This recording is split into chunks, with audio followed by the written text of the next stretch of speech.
Welcome back to my channel and आज हम heart के बारे में पढ़ेंगे। हम सब ने हार्ट के बारे में इतना कुछ सुना है, हार्ट हेल्थ के बारे में बहुत बात होती है, बट ये हार्ट एज एन ऑर्गन इतना इम्पॉर्टेंट क्यों है? ये हार्ट करता क्या है?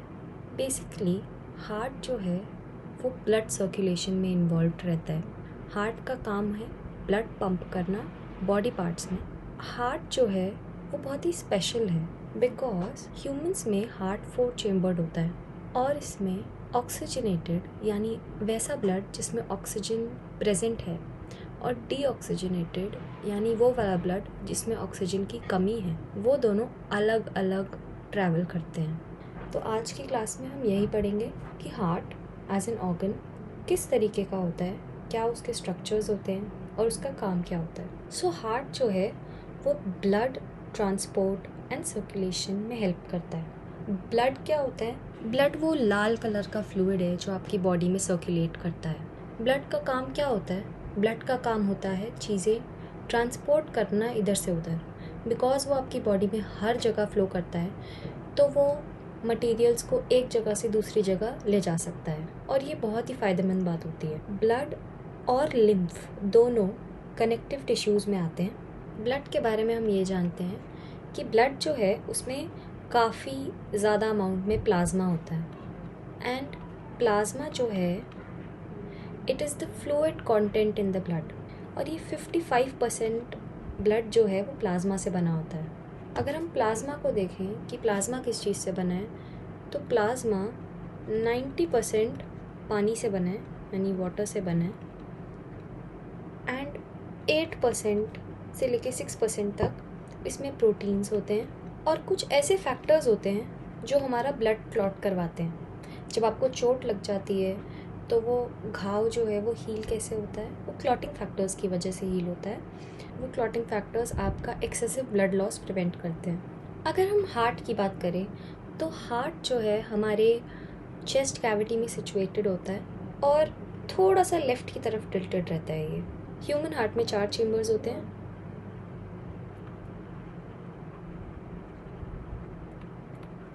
ऊपर वाले चेम्बर्स को एट्रियम कहते हैं और नीचे वाले चेम्बर्स को वेंट्रिकल्स कहते हैं। हमारे पास 2 एट्रियम हैं और 2 वेंट्रिकल्स हैं। एट्रियम और वेंट्रिकल के बीच में वाल्व्स होते हैं और हार्ट में ऐसे रीजन्स भी होते हैं जिनको नोड्स कहते हैं, जिसकी वजह से एक रिदमिक कॉन्ट्रैक्शन एंड रिलैक्सेशन की वेव हमेशा वर्क करती रहती है। ये नोड्स बहुत ही इंपॉर्टेंट हैं हमारे हार्ट के प्रॉपर फंक्शनिंग के लिए। अगर हम हार्ट की एनाटॉमी के बारे में बात करें तो हार्ट बहुत ही छोटा सा होता है। It is as big as a close fist, as many of you already know. It is usually 12 centimetre long and 9 centimetre wide. तो ये इसके डायमेंशंस रहते हैं और फीमेल्स में ये थोड़ा हल्का होता है, 250 ग्राम्स का होता है और मेल्स में थोड़ा सा डिफरेंस आ जाता है 300 ग्राम्स का। और मैंने आपको पहले ही बता दिया है कि ये कहाँ लोकेटेड होता है। अगर आप अपना हाथ स्टर्नम पे रखोगे यानी कि अपनी ब्रेस्ट बोन पे रखोगे तो आपका जो हार्ट है वो थोड़ा सा स्टर्नम से लेफ्ट लोकेटेड रहता है। ये जो डायग्राम आप यहाँ पे देख रहे हो ये एक outside view of the heart है और इसमें हम कुछ कुछ चीज़ें लोकेट कर सकते हैं, जैसे कि ये वाला पोर्शन यहाँ पे लेफ़्ट एट्रियम होता है और यहाँ पे राइट एट्रियम होता है। मैं पूरा लिखती हूँ, राइट एट्रियम। एट्रियम के अलावा हार्ट के अपर चेम्बर्स को ऑरिकल्स भी कहते हैं, तो कुछ बुक्स में आपको ऑरिकल्स भी मिल जाएगा। यहाँ पे नीचे की तरफ you have the left ventricle and यहाँ पे नीचे की तरफ you have the right ventricle. और इस डायग्राम में कुछ ब्लड वेसल्स भी बहुत अपैरेंट है। नाउ आई होप कि हमको थोड़ा सा कॉन्सेप्ट पता है ब्लड वेसल्स के बारे में। ब्लड वेसल्स वो पाइप लाइक स्ट्रक्चर्स होते हैं जिनके थ्रू ब्लड ट्रैवल करता है। Now some of the blood vessels that we are aware of are veins, arteries and capillaries. ये तीनों जो हैं ये हमारे मेन प्लेयर्स हैं in the transportation of blood. Vein जो है it usually carries deoxygenated blood, यहाँ पे मैं डीऑक्सीजनेटेड ब्लड ऐसे लिख रही हूँ। और आर्टरीज जो हैं इट कैरीज ऑक्सीजनेटेड ब्लड। और कैपिलरीज जो होती हैं वो ऐसी जगहों पे ब्लड ट्रांसपोर्ट करती हैं जहाँ पे वेन्स और आर्टरीज नहीं जा सकती, बिकॉज कैपिलरीज का डायमीटर एक्सट्रीमली थिन होता है। कैपिलरीज के थ्रू एक्सचेंज ऑफ गैसेस भी अकर कर सकती है, इतनी पतली होती है कैपिलरीज। सो ये तीनों मिला के ब्लड वेसल्स हमारा ब्लड का ट्रांसपोर्टेशन करती हैं। तो अभी हमने देखा कि हार्ट बाहर से कैसा दिखता है। अब हम देखते हैं कि हार्ट का अगर हम सेक्शन करें लॉन्गिट्यूडनल तो वो अंदर से कैसा दिखेगा। तो ये है मेरा लॉन्गिट्यूडनल सेक्शन जिसमें हमें इंटरनल एनाटॉमी दिख रही है हार्ट की। इसको हम थोड़ा सा डिस्कस करते हैं। ये चेम्बर जो है ये लेफ़्ट एट्रियम है और ये वाला चेम्बर जो है ये राइट एट्रियम है। ये स्पेस लेफ़्ट वेंट्रिकल है और ये वाली स्पेस राइट वेंट्रिकल है। ये सबसे बड़ी वाली जो ब्लड वेसल है this is aorta, this is an artery.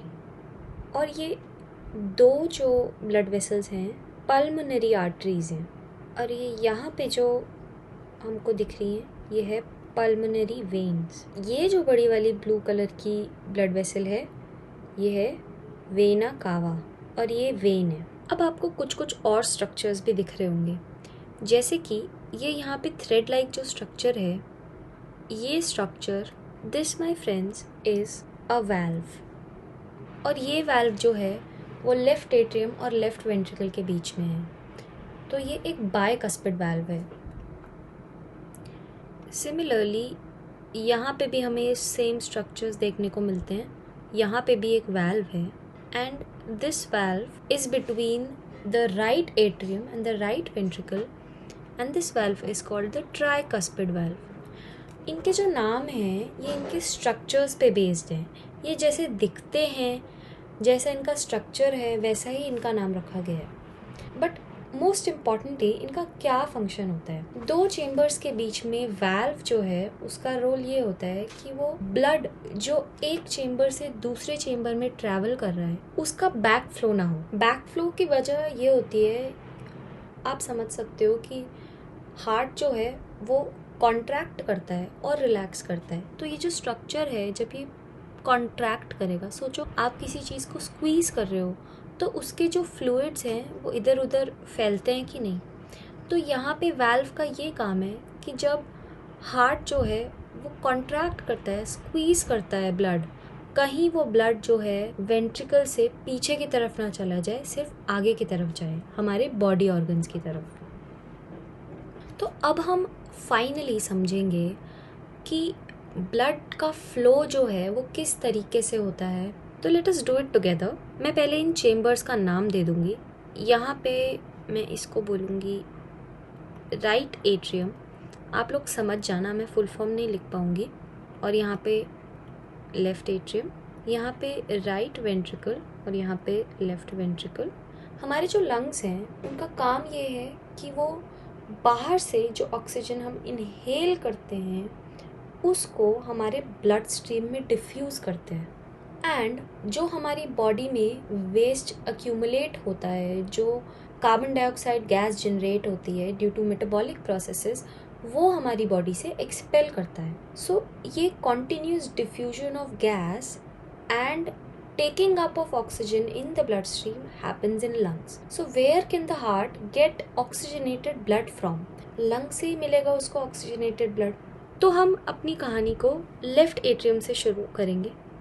यहाँ से ऑक्सीजनेटेड ब्लड लेफ्ट एट्रियम में आता है। इसको मैंने रेड कलर से किया है और आप समझ जाना कि red colour means oxygenated blood. अब इसको लाता कौन है? इसको लाता है पल्मोनरी वेन। पीछे मैंने ये बोला था कि वेन्स जो हैं they carry deoxygenated blood and arteries carry oxygenated blood. But मैंने साथ में ये भी बोला था कि दे यूजुअली डू। ये एक स्पेशल सर्कमस्टांस है और ये पल्मोनरी वेन एक स्पेशल तरीके की वेन है जो ऑक्सीजनेटेड ब्लड कैरी करती है हमारे हार्ट तक। लेफ्ट एट्रियम से ये ब्लड ट्रैवल करता है into left ventricle. Left ventricle का काम ये होता है कि वो बहुत ज़ोर से कॉन्ट्रैक्ट करता है और ये ब्लड पंप आउट करता है बॉडी ऑर्गन्स में। बॉडी ऑर्गन्स को अपने काम के लिए भी ऐसा ब्लड चाहिए जिसमें ऑक्सीजन कंटेंट हाई हो। तो लेफ्ट वेंट्रिकल में जब ऑक्सीजनेटेड ब्लड आता है तो वो अपने आप को कॉन्ट्रैक्ट करता है और वो ये ऑक्सीजनेटेड ब्लड बॉडी ऑर्गन्स में पंप कर देता है। एओर्टा ये काम करता है। एओर्टा का साइज़ और उसकी थिकनेस इस वजह से ज़्यादा है क्योंकि लेफ्ट वेंट्रिकल जो है वो ये ब्लड बॉडी ऑर्गन्स तक पंप कर रहा है और काफ़ी सारे बॉडी ऑर्गन्स होते हैं और काफ़ी डिस्टेंसेस तक ब्लड को जाना होता है। तो ये भारी काम जो लेफ्ट वेंट्रिकल कर रहा है उसको एक ऐसी ब्लड वेसल चाहिए जो कोलैप्स ना कर जाए इतने प्रेशर की वजह से, इसलिए एओर्टा थिक वॉल्ड होता है। नाउ हमारे सारे बॉडी ऑर्गन्स तक वो ऑक्सीजनेटेड ब्लड पहुंच चुका है और बॉडी ऑर्गन्स ने उस ऑक्सीजनेटेड ब्लड में से ऑक्सीजन डिराइव किया, अपने सेल्यूलर फंक्शंस किए और सेल्यूलर फंक्शंस करते हुए वेस्ट जनरेट हुआ, गैसेस जनरेट हुई और ब्लड जो है धीरे धीरे करके उसमें कार्बन डाइऑक्साइड का अमाउंट बढ़ता चला गया और वो ब्लड जो है वो डीऑक्सीजनेटेड होता चला गया, उसमें ऑक्सीजन कम होता चला गया और एक्सेस जो वेस्टफुल गैसेस थी उनका अमाउंट बढ़ता चला गया और उसी को हम डीऑक्सीजनेटेड ब्लड कहते हैं। तो ये डीऑक्सीजनेटेड ब्लड जो है ये बॉडी ऑर्गन से ट्रैवल करता है राइट एट्रियम में। अब मैंने डीऑक्सीजनेटेड ब्लड को ब्लू कलर से दिखाया है, इसका मतलब है कि इसमें ऑक्सीजन नहीं है। बॉडी ऑर्गन से राइट एट्रियम तक इस डीऑक्सीजनेटेड ब्लड को वेना कावा लाती है। Vena cava is a when. तो यहाँ पे जैसा हमने बोला था कि वेन्स जो है वो डीऑक्सीजनेटेड ब्लड कैरी करती है, that is being followed. Vena cava ने कैरी किया डीऑक्सीजनेटेड ब्लड और वो ले आई वापस राइट एट्रियम में। तो पहले एक बार ब्लड हमारे हार्ट से गुजर चुका है एज ऑक्सीजनेटेड ब्लड, राइट। अब ये दूसरी बार है जब ब्लड आ रहा है वापस और ये वापस आ रहा है डीऑक्सीजनेटेड फॉर्म में। इस बात को हम याद रखेंगे। तो ये डीऑक्सीजनेटेड ब्लड जो है वो राइट एट्रियम में आया एंड राइट एट्रियम से ये ब्लड ट्रैवल करता है राइट वेंट्रिकल की तरफ। वेंट्रिकल्स का, दोनों वेंट्रिकल्स का हमने देखा कि काम एक ही होता है, वो कॉन्ट्रैक्ट करता है और वो ब्लड पंप आउट करता है। तो राइट वेंट्रिकल ने भी सेम चीज़ की, उसने कॉन्ट्रैक्ट किया और उसने ब्लड पंप आउट किया। ये पंप्ड आउट डीऑक्सीजनेटेड ब्लड जाता है ऐसी जगह पे जहां से वो ऑक्सीजन दोबारा गेन कर सकता है। तो ये सेंटर ऑफ ऑक्सीजन रिप्लेनिशमेंट में जाएगा जो लंग्स होते हैं, क्योंकि लंग्स में ही फ्रेश ऑक्सीजन अंदर आ रहा है। तो ये साइकिल है जिसमें ऑक्सीजनेटेड ब्लड लंग्स से हार्ट तक आता है और डीऑक्सीजनेटेड ब्लड दोबारा से लंग्स में जाता है। इस साइकिल में ब्लड जो है वो हार्ट से 2 बार ट्रैवल करता है। एक बार ऑक्सीजनेटेड ब्लड ट्रैवल करता है और एक बार डीऑक्सीजनेटेड ब्लड ट्रैवल करता है। तो ये 2 साइकिल्स हैं, इसीलिए हम इस प्रोसेस को डबल सर्कुलेशन भी कहते हैं। वेन्स जो हैं वो ब्लड हार्ट तक लेकर आएंगी। तो veins bring blood to heart और आर्टरीज जो हैं they take blood away from heart. इस फॉर्मूला की मदद से आप थोड़ा सा याद रख पाओगे कि वेन्स जो हैं वो, जैसे यहाँ पे आप देख सकते हो कि पल्मोनरी वेन जो है वो ब्लड ला रही है हार्ट तक, राइट। वेना कावा भी ब्लड ला रही है राइट एट्रियम तक और एओर्टा क्या कर रहा है, विच इज़ एन आर्टरी, वो राइट वेंट्रिकल से दूर लेके जा रहा है बॉडी ऑर्गन्स तक, राइट। और यहाँ पे भी राइट वेंट्रिकल से लंग्स तक पल्मोनरी आर्टरी लेके जाती है। तो ये राइट वेंट्रिकल से ब्लड को दूर लेके जा रही है। सो वेन्स जो हैं they bring blood to the heart and arteries जो हैं they take blood away, right. और इसमें पल्मोनरी वेन है, ये ऑक्सीजनेटेड ब्लड कैरी करती है और पल्मोनरी आर्टरी जो है वो डीऑक्सीजनेटेड ब्लड कैरी करती है। आई होप इस वीडियो के through you were able to understand some of the functions and structure of the heart. If you found this video useful, please do like it. Leave a comment telling me what else you want to see, what kind of videos should I make. Thank you all, and till next time.